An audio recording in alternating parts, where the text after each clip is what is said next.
Hello, I'm going to guide you through London. Are you ready? Okay, let's get started. London is the capital city of England and the United Kingdom, located on the River Thames. It is one of the world's leading financial centers and has the fifth or sixth largest metropolitan area (GDP) in the world, depending on measurement. It is the world's most visited city as measured by international arrivals and has the world's largest city airport system measured by passenger traffic. London has a diverse range of peoples and cultures, and more than 300 languages are spoken within its boundaries. London had an official population of 8,174,100, making it the most populous municipality in the European Union, and accounting for 12.5% of the UK population. London has a temperate oceanic climate similar to much of southern Britain. Winters are generally chilly to cold, with frost usually occurring in the suburbs on average twice a week from November to March. Snow usually occurs about 4 or 5 times a year, mostly from December to February. Snowfall during March and April is rare, but does occur every 2 or 3 years.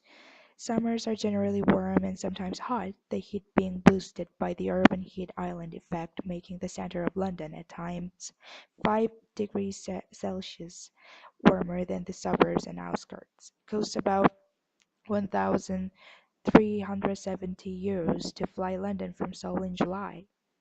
Three interesting or beautiful places to visit in London. First, Buckingham Palace. Buckingham Palace has served as the official London residence of Britain's sovereigns since 1837 and today is the administrative headquarters of the monarch.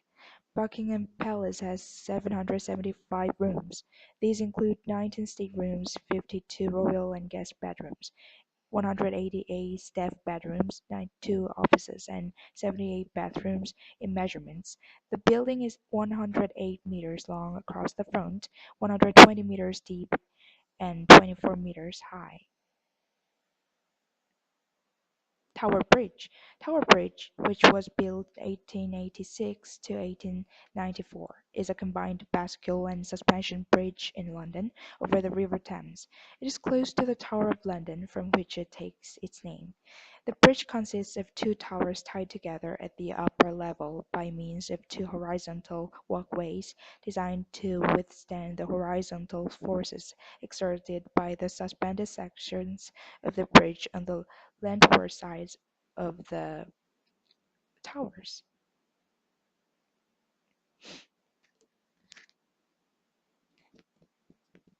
Clock tower. A clock tower is a tower specifically built with one or more, often four, clock faces. Clock towers can be either freestanding or part of a church or municipal building such as a town hall. The mechanism inside the tower is known as a turret clock. It often marks the hour, and sometimes segments of an hour, by sounding large bells or chimes, sometimes playing simple musical phrases or tunes.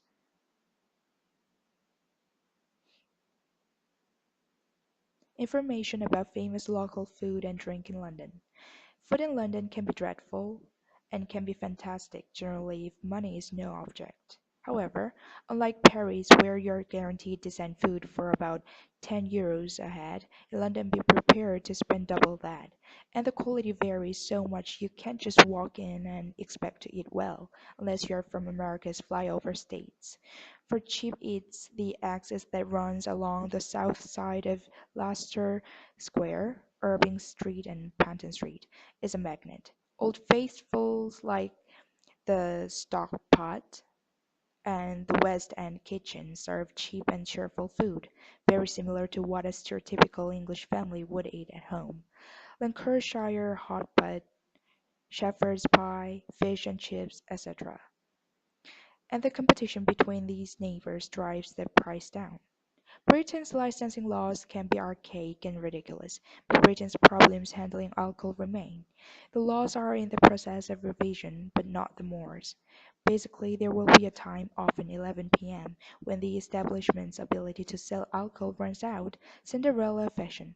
Traditionally, a bell will be rung and last orders shouted just beforehand.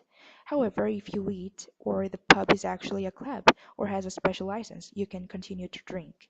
This is largely held to date from the attempts to get wartime munitions workers to work hard, but as early as 1700 there were regulations in force closing alehouses at 10 p.m. in winter and 11 p.m. in summer to prevent rowdiness.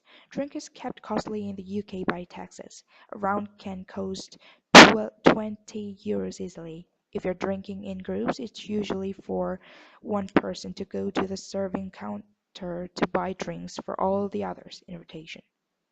Two interesting things to do in London. When it comes to performance art, London is a leader, and many of the city's theatres are congregated together in neighbourhoods around Covent Garden. The Shakespeare's Globe Theatre, one of London's main attractions and the most well-known theatre, is located in South Bank and still performs Shakespeare's plays in period dress. Shopaholics will meet their match along Oxford High Street and in Knightsbridge. The city's high-end Trinity is made up of Harrods, Harvey Nichols and Selfridges. For cheaper price tags, look in Marks and Spencer or Topshop. And if you enjoy a more bazaar-like atmosphere, you should check out the city's many open-air markets such as Portobello Road Market, Camden Market, and Old Spitalfields Market.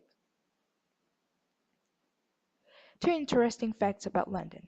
First, London was the first city in the world to have an underground railway known as the Tube. Second, the tallest building in London is the Canary Wharf Tower. I would recommend visiting London. It's such a beautiful city. And if you're learning English and love English, then I think it will be a good experience for you to visit there because it's an original country where the English came from. I would love to visit London this summer vacation, but only if I can afford. I think I will get to make a good memory there. I've always wanted to visit England because I'm fascinated by English accent and its culture. Anyway, how was this short trip to London? Did it make you feel like visiting London?